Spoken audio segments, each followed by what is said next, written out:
निर्गमन की कहानी गुलामी से बाहर यात्रा करने के बारे में है। इजरायलियों के लिए इसका अर्थ मिस्र की गुलामी से स्वतंत्रता थी, लेकिन आज हमारे लिए इसका अर्थ पाप की गुलामी से स्वतंत्र होना है। निर्गमन की पुस्तक हमें मूसा को मुक्तिदाता के रूप में उदाहरण देती है, जो अपने लोगों को छुड़ाने के लिए परमेश्वर की सेवा, आज्ञाकारिता और नम्रता से करते हैं। निर्गमन का महान संदेश छुटकारा या उद्धार है। निर्गमन के दिनों और जैसे उसके बाद के हर घटनाओं में होता है, इजरायली उद्धार का अनुभव सिर्फ परमेश्वर के सामर्थ द्वारा करते हैं। परमेश्वर का महान और सामर्थी हाथ मिस्र और फिरौन के विरुद्ध 10 महामारी के साथ उठती है। ये आखिरकार मिस्र को मजबूरन करती है कि इजरायलियों को रिहा करे। यह यूहन्ना की पहली पत्री अध्याय 4 वचन 4 की घोषणा को जाहिर करती है, जो तुम में है वो उससे भी श्रेष्ठ है जो संसार में है। शायद फिरौन ताकतवर और डरावना लगे और मूसा एक सामान्य व्यक्ति, कोई फर्क नहीं पड़ता, क्योंकि परमेश्वर अपने लोगों को छुड़ाने के लिए प्रकट होते हैं। जब मूसा फिरौन के पास यहोवा का आदेश लेकर आते हैं, तो फिरौन का पहला प्रत्युत्तर हंसी उड़ाना होता है। कितना हास्यजनक है कि इब्रानी गुलाम अपने स्वतंत्रता की मांग करे। निर्गमन 5 के 1 और 3 में मूसा फिरौन से कहते हैं, इजराइल का परमेश्वर यहोवा यूं कहता है, मेरी प्रजा को जाने दो कि वे निर्जन प्रदेश में जाकर मेरे सम्मान में उत्सव मना सके। इब्रानियों का परमेश्वर ने हमें भेंट दी है कि हम 3 दिनों का यात्रा करें, निर्जन प्रदेश में जाएं और हमारे परमेश्वर यहोवा के लिए बलि चढ़ाए। ये एक चुनौतीपूर्ण मांग है। इस पर विचार करें, क्या हम इस दृष्टिकोण के साथ सच्चे और जीवित परमेश्वर की आराधना करने के लिए एक साथ आते हैं? विश्वासियों के रूप में क्या आप एक आराधना से बाहर आते समय संसार के लोगों से यह कहते हैं, हमने एक सच्चा परमेश्वर से भेंट की, और वो आपसे यूं कहते हैं, मूसा ने परमेश्वर की आराधना को इस स्तर का महत्व दिया था। अब फिरौन इजरायलियों को छोड़ने से इनकार करता है, इसीलिए परमेश्वर फिरौन को उकसाते हैं कि फिरौन का दिल परमेश्वर और उसके सेवक मूसा के विरुद्ध कठोर हो जाए। परमेश्वर ऐसा मिस्रियों के बीच अपना महान सामर्थ्य प्रदर्शित करने के लिए करते हैं। मूसा और फिरौन के बीच जारी इस टकराव में भलाई और बुराई की महान युद्ध जाहिर होती है। इस तरह की कहानी पढ़ते समय और ये पढ़ते हुए कि परमेश्वर फिरौन को अपना हृदय कठोर करने उकसाते हैं, तो कई प्रश्न उठते हैं। एक विचारशील व्यक्ति पूछ सकते हैं, बुराई कहां से आई? अगर परमेश्वर भले है तो बुराई यहां कैसे आई? अगर परमेश्वर सामर्थी, स्वायत्त है, तो वे बुराई को अनुमति क्यों देते हैं? पहले हमें इस हकीकत को स्वीकारना है कि परमेश्वर सर्व सामर्थी, सर्व भला और सर्व ज्ञानी है, और ये कि किसी भी तरह परमेश्वर के भव्य योजना में बुराई उसके ज्ञानी और प्रेम पूर्ण उद्देश्यों की पूर्ति करती है। परमेश्वर को बुराई को रहने की अनुमति नहीं देनी थी। चूंकि अनुमति देकर उसे जारी रखा है, तो फिर बुराई को उसके सृष्टि के प्रति उसके व्यापक योजना में कुछ उद्देश्य को जरूर पूरा करना चाहिए।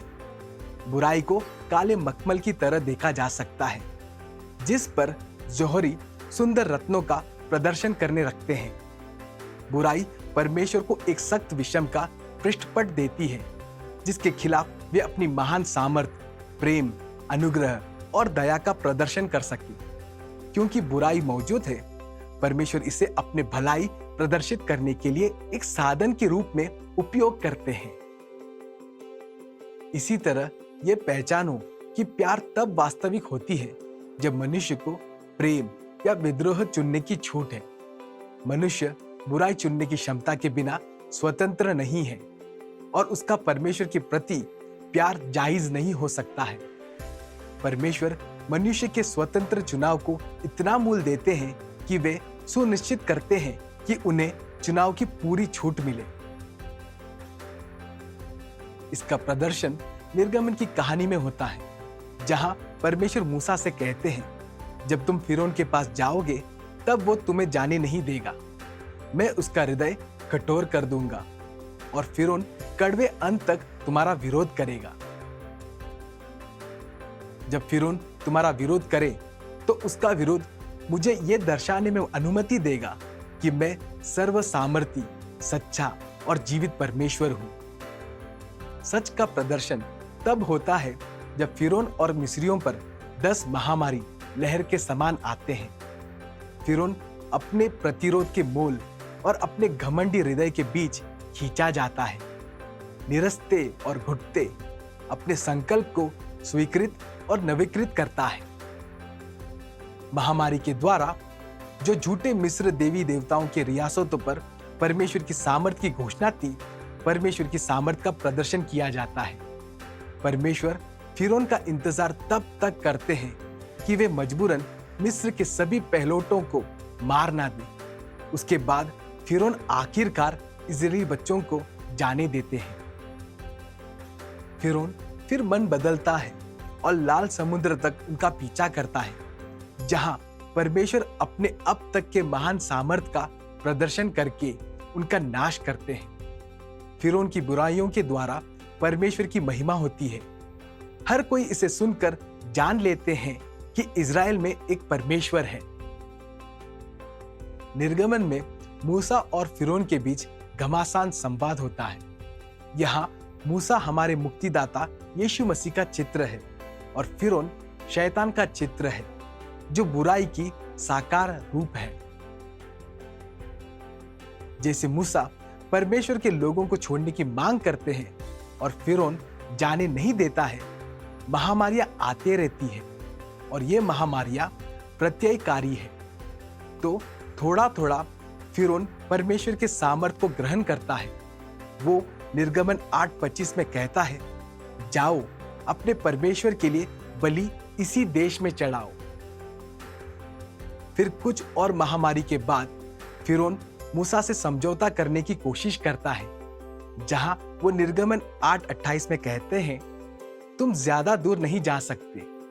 उसी तरह नए विश्वासी पर भी दबाव आती है। ठीक है, यदि तुम्हें विश्वासी बनकर इस संसार से नाता तोड़ना है, तो मैं आशा करता हूं कि आप इसे ज्यादा गंभीर रीति से नहीं लेंगे। इसी तरह जब आप अपने दोस्तों को घोषणा करते हो कि आप विश्वासी बन चुके हो, वे कहेंगे, खैर हमें आशा है कि तुम अभी भी संसारिक बनकर हम में से एक बने रहोगे। दूसरे शब्दों में, यदि आप धार्मिक बातों को करने जा रहे हैं तो उसे मिस्र में ही करें, इसी संसार में। लेकिन कलीसिया शब्द का अर्थ बाहर बुलाए हुए है। कलीसिया के हिस्से के रूप में हमें इस संसार से बाहर बुलाया गया है। हमें आत्मिक मिस्र में नहीं रहना है। हमें दुनिया के साथ आत्मिक रीति से नहीं जुड़ना है।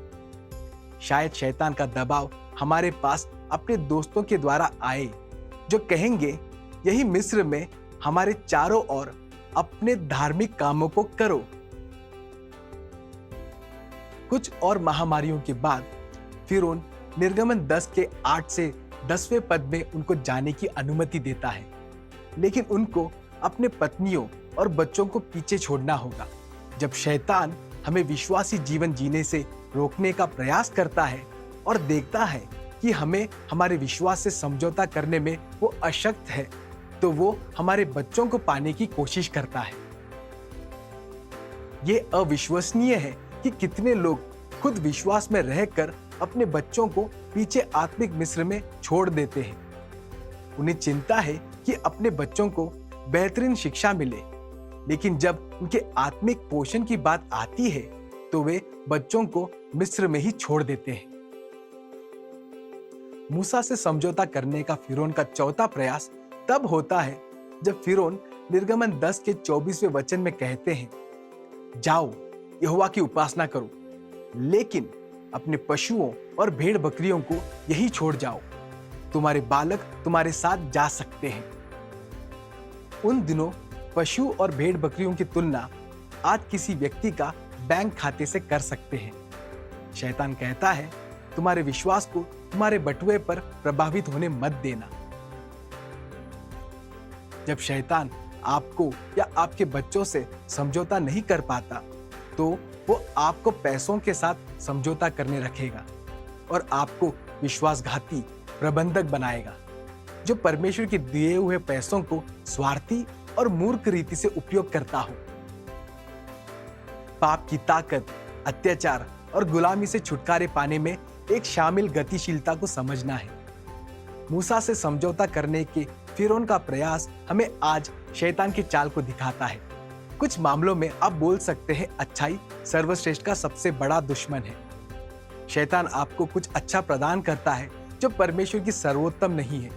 शैतान आपको तब तक इन छोटे समझौते में फंसाने का प्रयास करता है जब तक एक दिन आप ये एहसास करेंगे कि आप परमेश्वर की सेवा अब नहीं कर रहे हैं। कहीं तो रास्ते में आपने परमेश्वर को प्रथम रखना छोड़ दिया, उनकी इच्छा के बारे में सोचना छोड़ दिया। मूसा इसका महान उदाहरण है।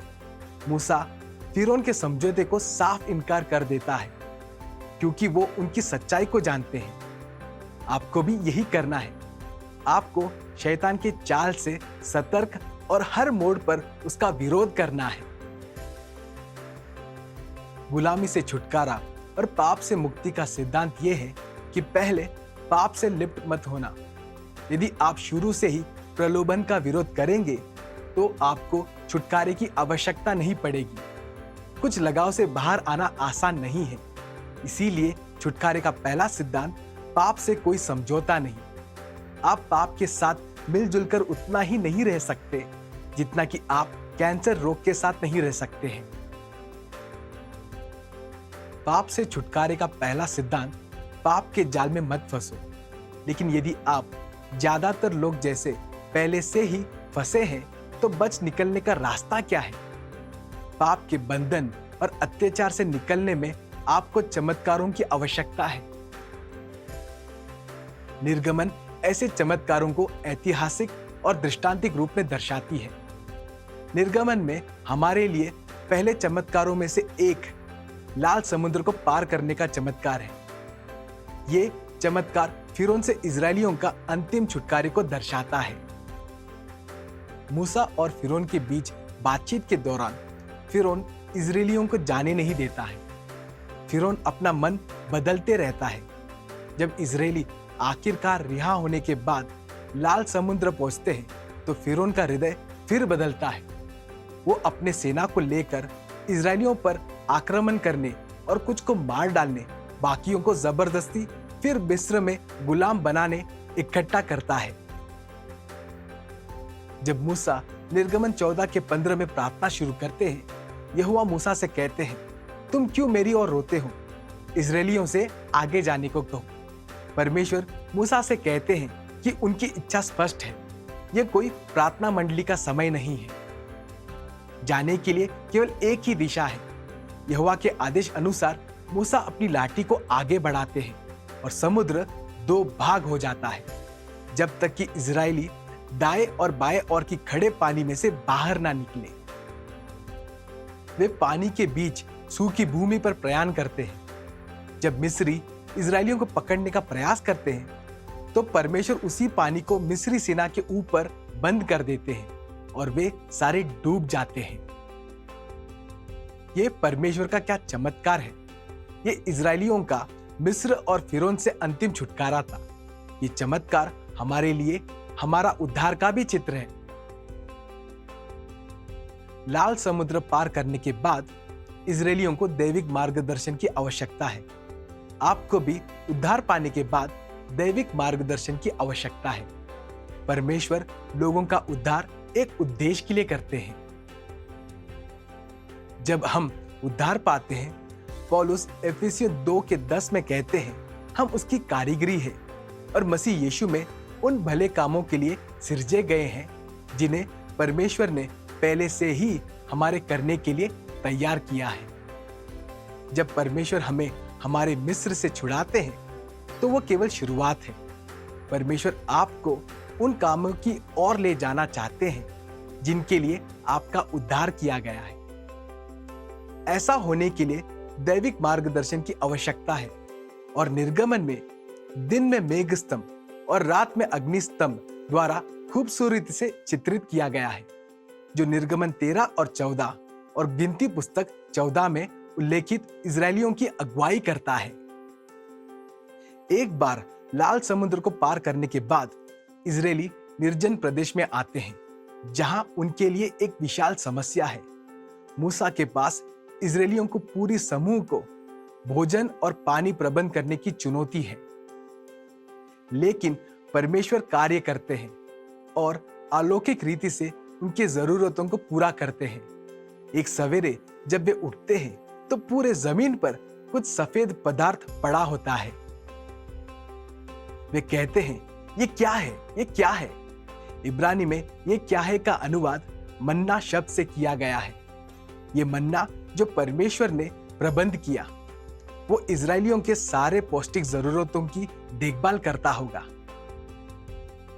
परमेश्वर वीरान प्रदेश में अलौकिक रीति से बटेर और पानी का भी प्रबंध करते हैं। परमेश्वर का अलौकिक रीति से अपने लोगों की जरूरतों को प्रबंध करना आपके जीविका के लिए दैविक प्रावधान का चित्र है। अपने भोजन के पहले जब आप परमेश्वर को आहार के लिए धन्यवाद देते हैं, तो आप स्वीकार करते हैं कि आहार का स्रोत परमेश्वर ही है। विश्वास करें कि आहार उसी से मिलता है। विश्वास करें कि परमेश्वर आपके सारे जरूरतों को पूरा करते हैं, आपके लालसा को नहीं। 40 वर्षों के लिए वीरान प्रदेश में इजरायलियों का भटकने के दौरान में परमेश्वर का प्रावधान इसी सच्चाई का चित्र बनाता है। मिस्र पर आने वाली अंतिम महामारी में परमेश्वर का दूत मिस्री घरों के हर पहलौठे का जीवन लेता है, लेकिन इजरायलियों को निर्देशन किया जाता है कि एक मेमने को बलि चढ़ाकर उस मेमने का लहू द्वार के दोनों तरफ और चौखट के सिरे पर लगाए और वे अपने घरों के भीतर रहकर उस मेमने को परमेश्वर के निर्देशन अनुसार भून कर खाए। फसह की यह यहूदी विधि उनके सभी पीढ़ियों के लिए वार्षिक पालन के रूप में स्थापित हो गई।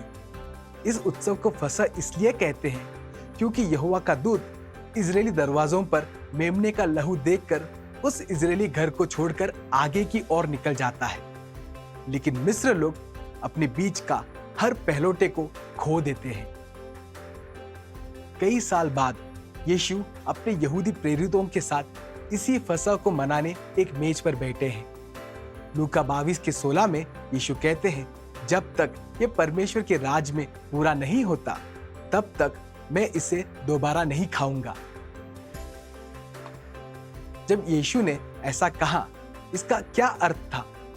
उसे पता था कि वो कुछ ही घंटों में क्रूस पर मारे जाएंगे। जब यीशु संसार में आए, यूहन्ना बपतिस्मा देने वाले ने यीशु का परिचय यूहन्ना के 1:29 में ऐसे पुकारते हुए कहा, वो देखो परमेश्वर का मेमना जो संसार का पाप लिए जाता है।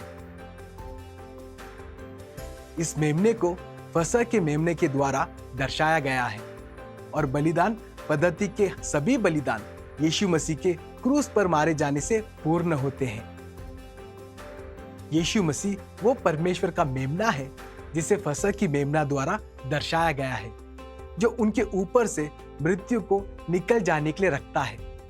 ये अनंत जीवन और मसीह के स्वीकार्य बलिदान के लहू के द्वारा मिलने वाला क्षमा का प्रतीक है।